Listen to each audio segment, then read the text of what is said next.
Arsenac, bonjour.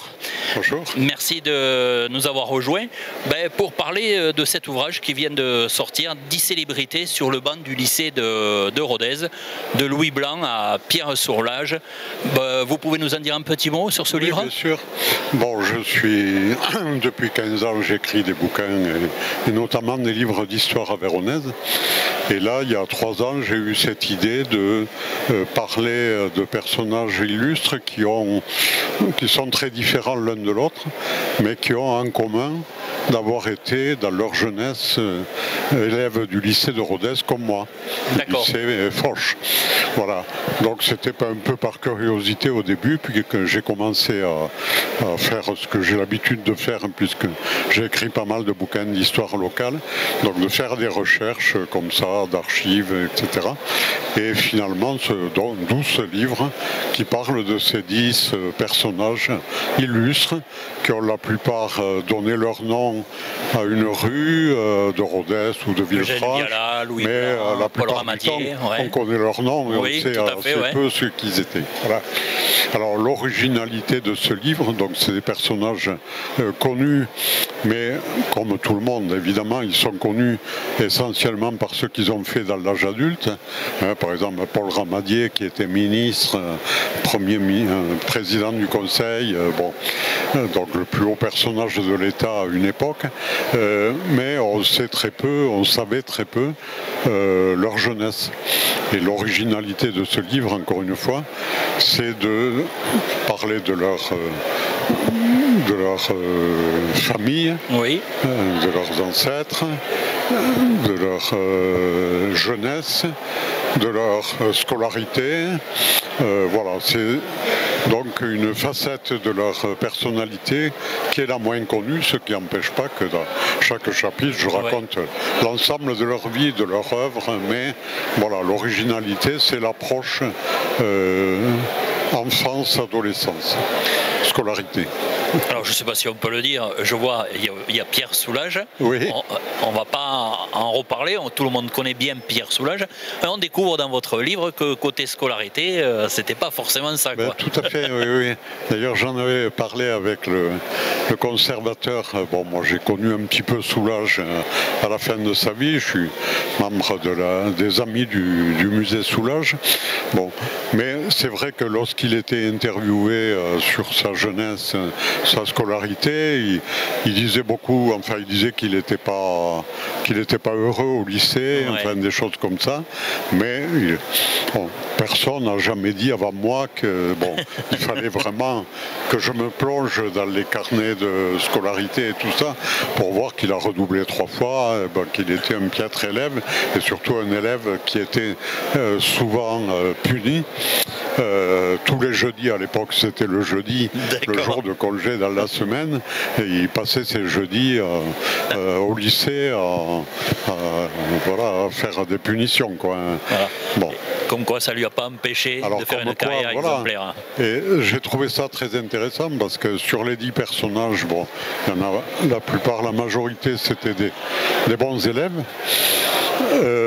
mais à l'inverse, et comme par hasard c'est les 3 artistes de ma liste, je ne savais pas au départ, je n'ai pas fait exprès, mais Soulages, Viala et Carco, donc qui sont des écrivains ou des peintres ou des graveurs, des artistes, ils ne se distinguent pas dans leur jeunesse par leur récompense scolaire.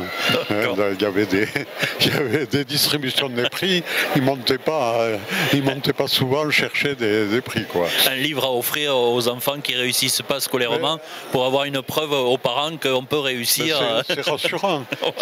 Ça montre qu'il y a plusieurs voies pour arriver finalement ou à la célébrité ou simplement au bonheur. Enfin, ça ne veut pas dire qu'il faut décourager les bons élèves de Absolument. Pour terminer avec vous, on va parler de votre livre qui marche très bien aussi, Les disparus de Santiago. Un petit mot. Alors, ce livre, j'ai mis plus de 30 ans à l'écrire. Et il a une histoire particulière. Il se trouve que dans les années, à la fin des années 70, où il y avait eu pas mal de dictatures dans différents pays. Ouais. Alors bon, il y avait des dictatures des pays de l'Est, des régimes socialistes, mais aussi notamment en Amérique latine, des coups d'État, des coups d'État militaires. Et j'ai adhéré à Amnesty International pour faire quelque chose pour les droits de l'homme. Bon.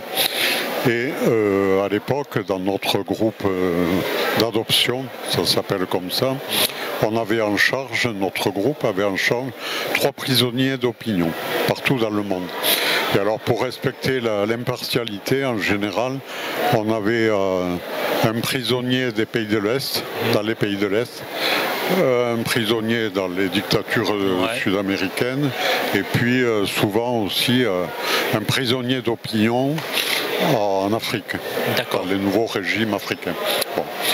Et là, j'ai été très marqué par cette histoire au Chili, parce qu'on a eu en charge donc le cas d'un prisonnier disparu au Chili, qui était le président du syndicat des employés de mairie à Santiago, et qui a disparu du jour au lendemain, et qui a en fait été assassiné certainement dès le premier jour.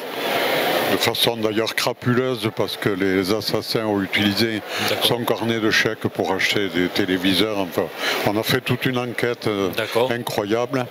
Et comme moi j'écrivais espagnol, on m'a dit il faudrait qu'on rentre en relation avec son épouse pour avoir, voilà, déjà pour la soutenir moralement et financièrement d'ailleurs, et pour voilà, avoir un contact avec elle.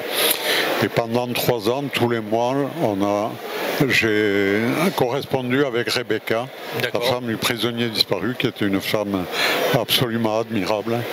Et je m'étais promis un jour de raconter leur histoire. Et puis moi je suis un affreux énarque, haut fonctionnaire de l'État, directeur, tout ça, d'administration centrale, donc j'avais pas le temps d'écrire, bien sûr.